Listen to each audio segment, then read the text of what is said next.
How's it going, guys? Today I'm going to be going over my Lord Windgrace deck.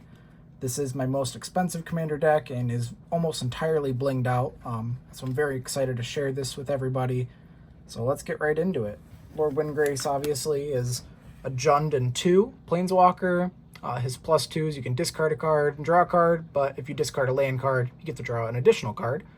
The -3, you get to return 2 lands from the graveyard to the battlefield. In the -11, you get to destroy 6 non-land permanents, then create 6 2/2 green cat warrior creature tokens with Forest Walk. I rarely ever do the -11 as it is quite mean and resource exhausting, but the first and second loyalty ability are very commonly activated. So let's get right into some of these creatures, shall we?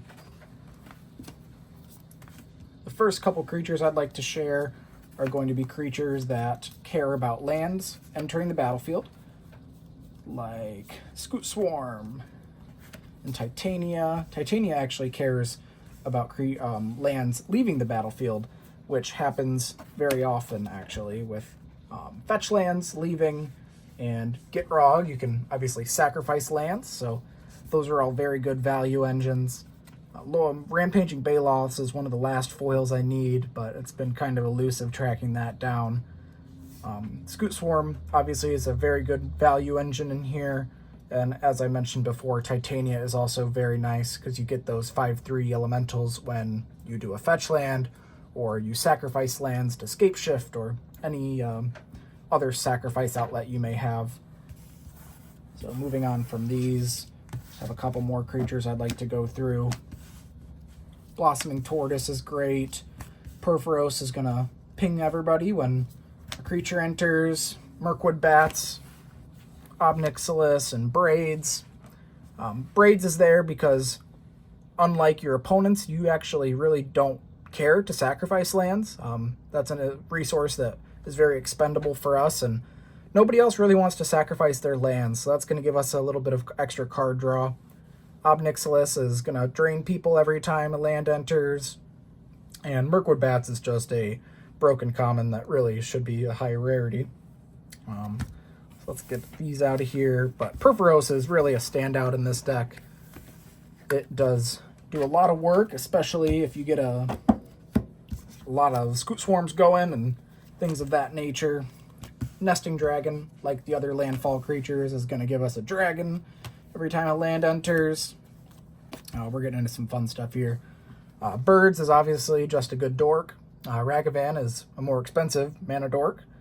I have a really nice Dockside Extortionist in here, and also a Temur Sabertooth to do a Dockside loop, and then maybe we can get into a big a big Torment of Hailfire, something of that nature. Evolution Sage is really a strong card in this deck, as if you play a land on that turn, you get to bump it up a loyalty, and then if you do the -3, you get to return 2 more lands from the graveyard to the battlefield, so it actually almost neutralizes the cost and will leave the turn as the same loyalty that they were when they started the turn, so that's a nice card in there. And we'll just have a couple more to go through here. Dryad of the Elysian Grove, it's going to give us an extra land drop. Same thing with Oracle. Then we have Azusa, 2 additional land drops. Cultivator Colossus is kind of a larger bomb for us to, really empty our hand and keep drawing cards and get those landfall triggers. And then Orcish Lumberjack is kind of a fun one as well. We can tap it, sacrifice a forest to add 3 mana and any combination of red and or green to your mana pool. You can actually do that as an instant speed as well, which is kind of cool. Get another land into your graveyard and, maybe trigger Titania, and also giving you an extra little bit of mana to work with. So that's going to do it for our creatures here. I have gone through a couple iterations of creature packages, but this one has been working out quite well for me. Let's get into some lands. So I do run a couple basics. I'm not really sure how many there are in this stack, but this is the number of basics I run. I do use the foil etched from Modern Horizons 2, which I'm quite fond of. But those are not what are going to fuel Windgrace as much as some of these other lands. So we'll get into some of our fetches here.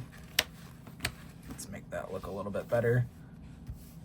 So we have Misty for green, Prismatic Vista is going to grab us a basic, Scalding Tarn for red, Arid Mesa for red, Verdant Catacombs for red or green, and then Fabled Passage, obviously, for a basic.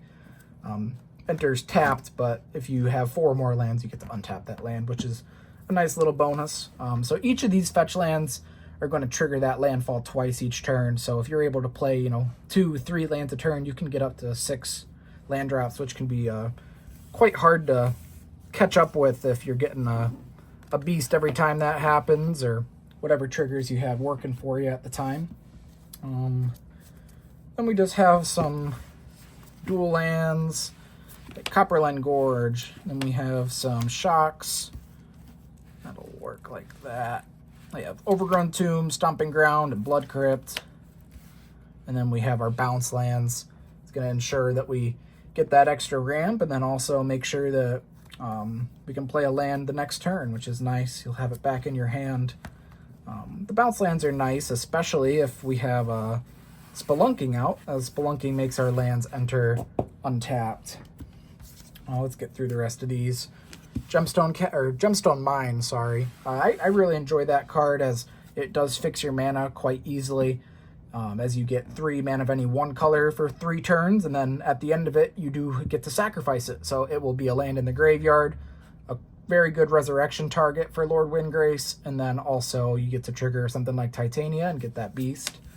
We also have Takenuma and Boseiju. I have Undergrowth Stadium, Maze of Ith, and a Triome. Maze of Ith is a really handy card in this deck, as people do love to target Planeswalkers, so being able to tap that and prevent Lord Windgrace from dying perhaps on your turn is quite a good land for us. And then obviously Zeotor's Proving Ground, that's going to be our Jund Triome. Pretty self-explanatory there. So let's get these out of here. I do apologize for how I'm picking these up. This is quite bad, but we're getting through it. Cabin of the Dead, so that is our Field of the Dead. Echoing Deeps, City of Brass, and we'll throw these out as well. Yavimaya and Urborg, and as well as Lotus Field. Nothing too crazy to talk about here.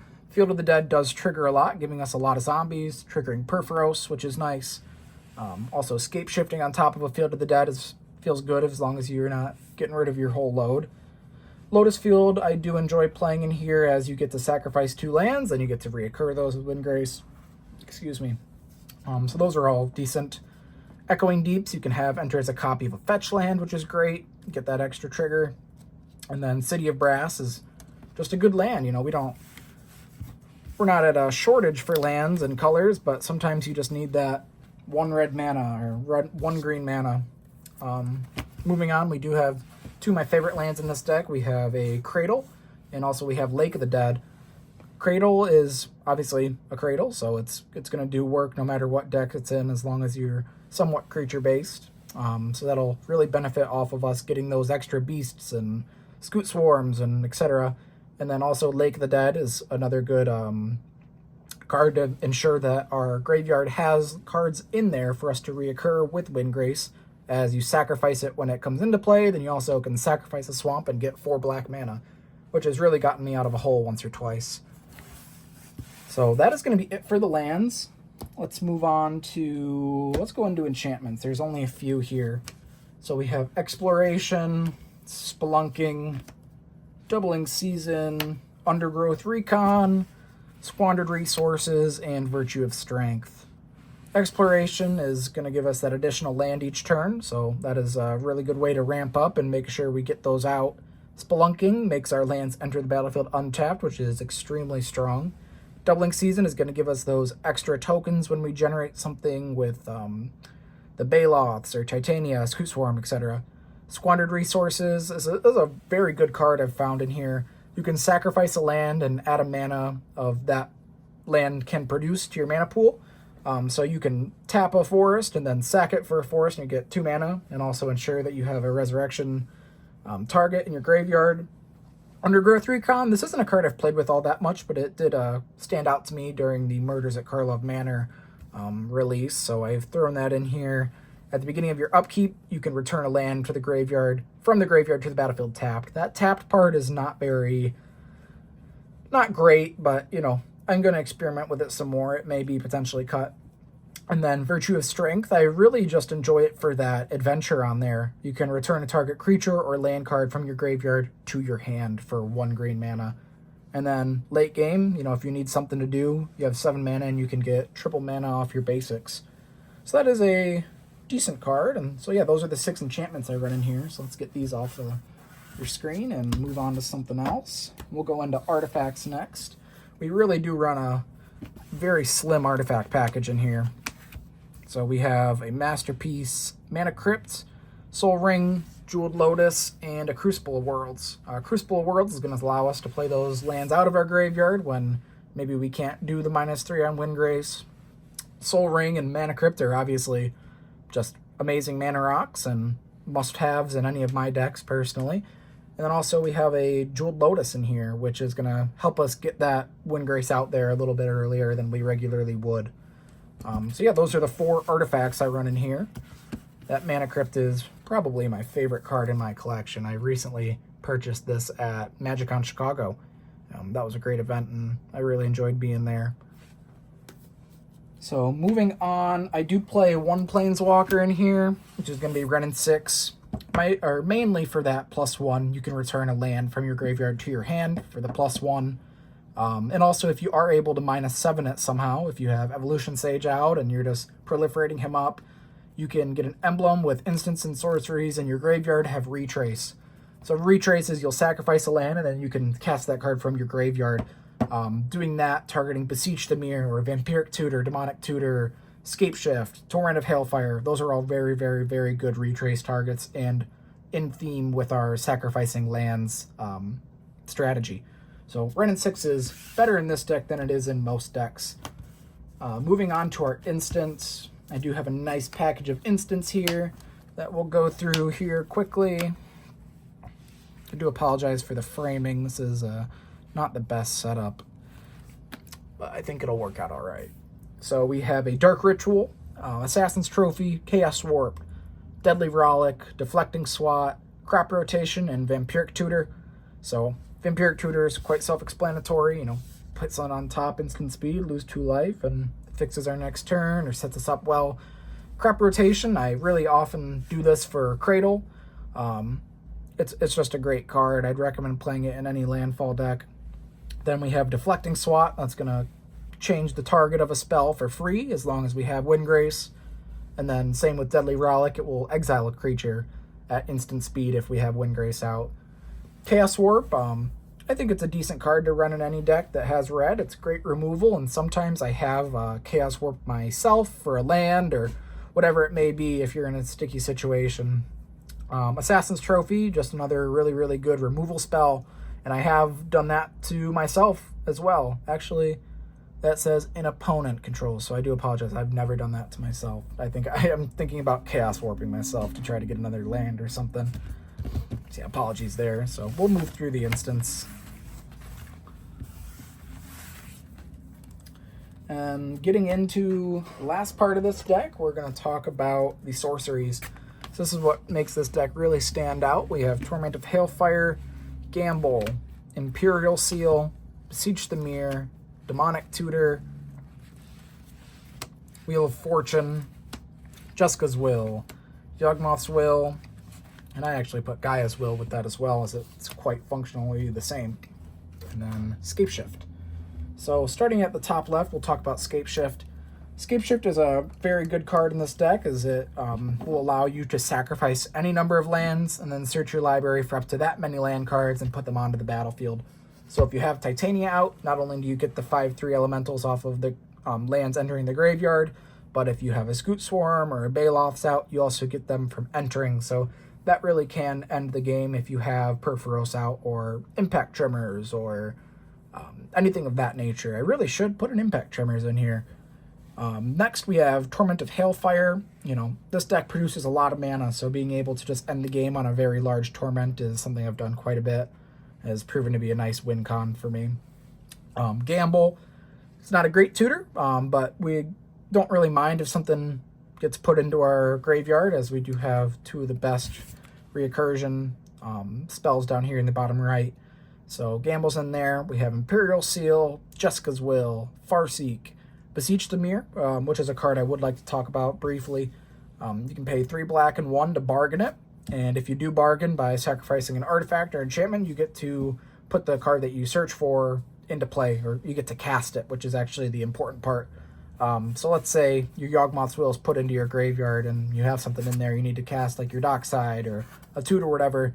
If you Beseech the Mirror bargained for a Gaia's Will, it functionally does the same thing. You get to play lands and cast spells from your graveyard. So that is why that regularly bad card is very, very, very playable in this deck. Wheel of Fortune, obviously, is just a very good value piece. You know, refill your hand, discard your hand into your bin, get those lands in there to reoccur. I have a beautiful Demonic Tutor that I also got at MagicCon Chicago. And yeah, so I really don't have too much else to say other than this deck is very fun, and I've really enjoyed blinging it out. I will show off this Yawgmoth's Will altar that I have done. It is absolutely stunning. That was done by Hummingbird Altars. You can find him on Instagram. Yeah, so this is a very, very fun deck. I'd recommend you guys building one if you haven't had one yet. And, you know, let me know if this video was helpful to you or if you'd like to see some more in the future. So thanks for watching. Bye.